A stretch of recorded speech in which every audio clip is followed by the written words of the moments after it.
Kalian wajib nonton sebelum kick-off. Mereka berjuang dengan tetes keringat untuk Indonesia bisa lolos World Cup 2026.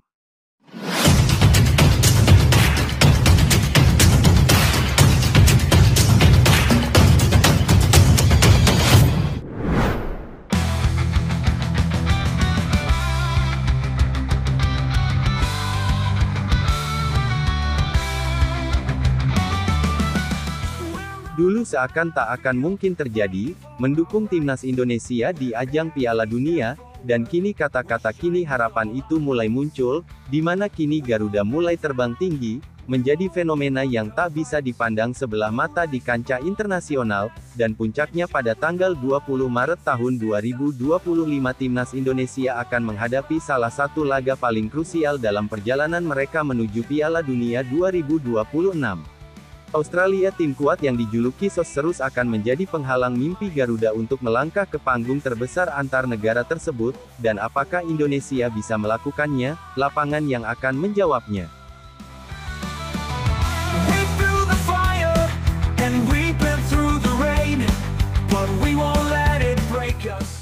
Beberapa tahun lalu Indonesia mungkin hanya dipandang sebagai tim pelengkap di kualifikasi Piala Dunia Round 3, bahkan di kualifikasi Piala Dunia 2026 ini Indonesia adalah satu-satunya tim Round 3 yang memulainya dari Round 1, saat itu Indonesia harus menghadapi Brunei, tapi potensi besar yang telah kita miliki membuat Brunei berhasil kita kalahkan dengan mudah lewat agregat 12-0, di putaran kedua kualifikasi zona Asia, di mana Indonesia berada satu grup dengan Irak, Vietnam, dan Filipina.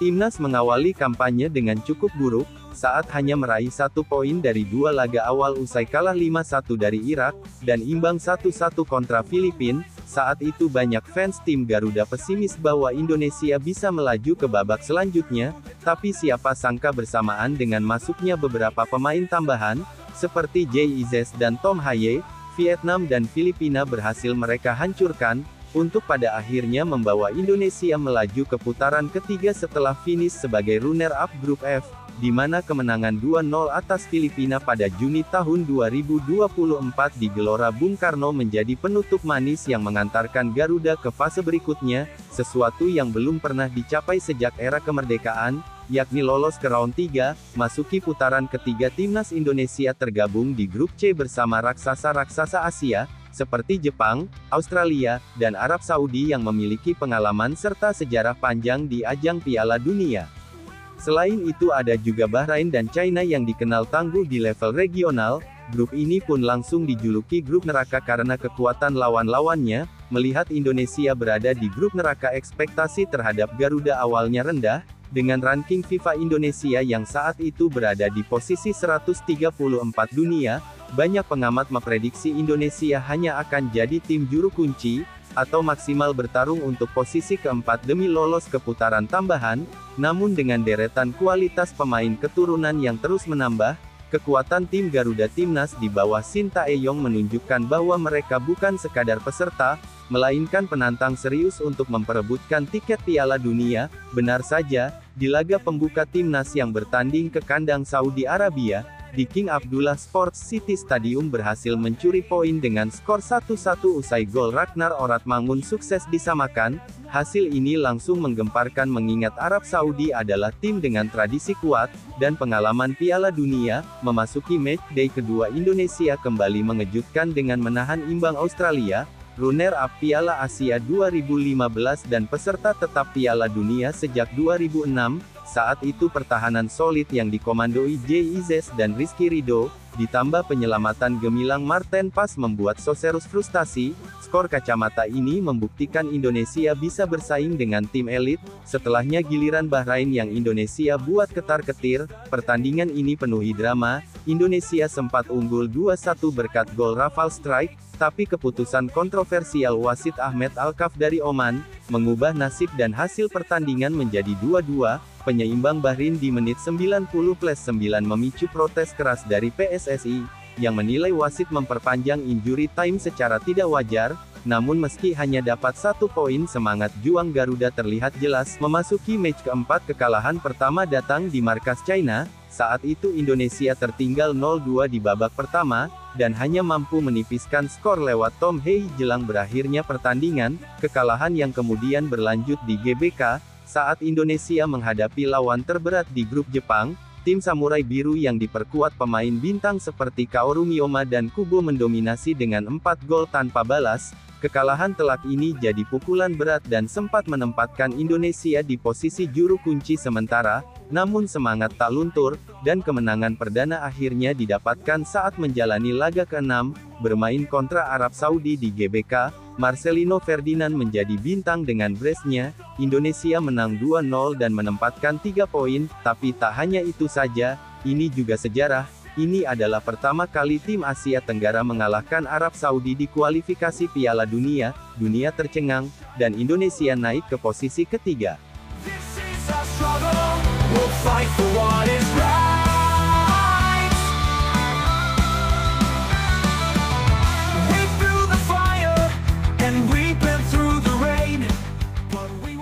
Keputusan PSSI di awal 2025 menjadi sorotan besar di kalangan pecinta sepak bola Indonesia. STY yang menjabat sejak Desember tahun 2019, telah membawa transformasi signifikan pada timnas Indonesia.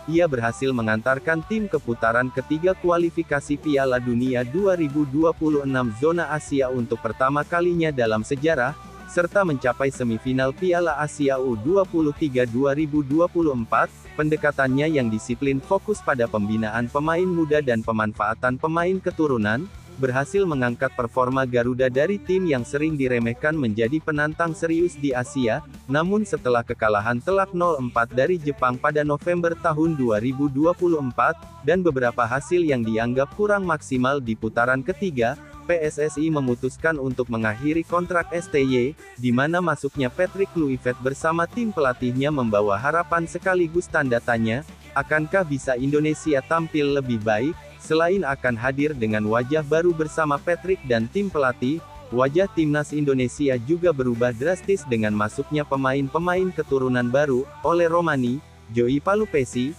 Dean James, dan Emil Audero. Keempatnya resmi menjadi WNI pada awal Maret tahun 2025, dan kini keempatnya telah bergabung dengan skuad di Sydney jelang laga melawan Australia pada tanggal 20 Maret tahun 2025. Kehadiran mereka pun dinilai bakal menambah kualitas dan kedalaman tim, di mana tentu saja ini akan membuat Garuda semakin kuat. Ole adalah penyerang serba bisa dengan kecepatan dan naluri gol tajam, sementara Pelupesi adalah gelandang berpengalaman dengan karir yang beragam, mulai dari era divisi hingga Championship Inggris. Ia akan memperkuat lini tengah serta memberikan stabilitas untuk tim. Selanjutnya ada Dean James.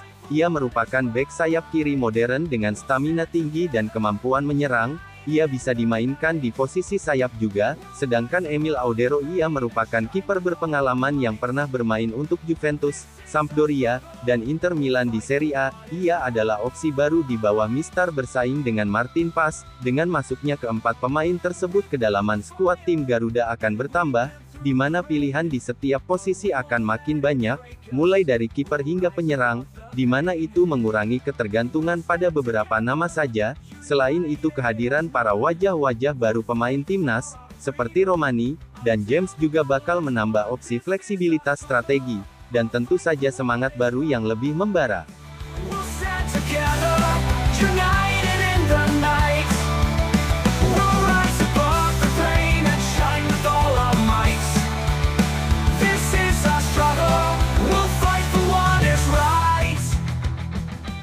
Sekali lagi laga melawan Australia pada tanggal 20 Maret tahun 2025 bukan sekedar ujian, melainkan kesempatan emas untuk mengukir sejarah baru.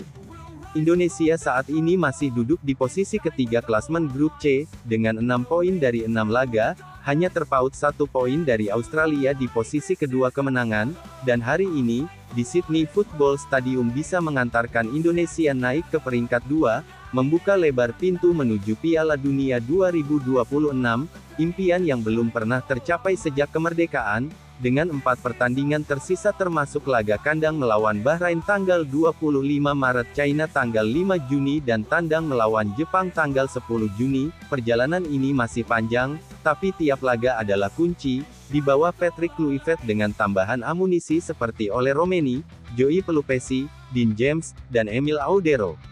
Timnas kini lebih kuat dan siap bertarung, dan pertandingan kontra Australia akan jadi momen yang tak boleh dilewatkan, saat Garuda menumpahkan keringat dan mungkin darah demi 3 poin krusial, menang kita rayakan langkah besar ke panggung dunia, kala kita tetap bangga pada perjuangan mereka yang tak kenal menyerah, jadi siapkan diri Anda untuk laga penting ini.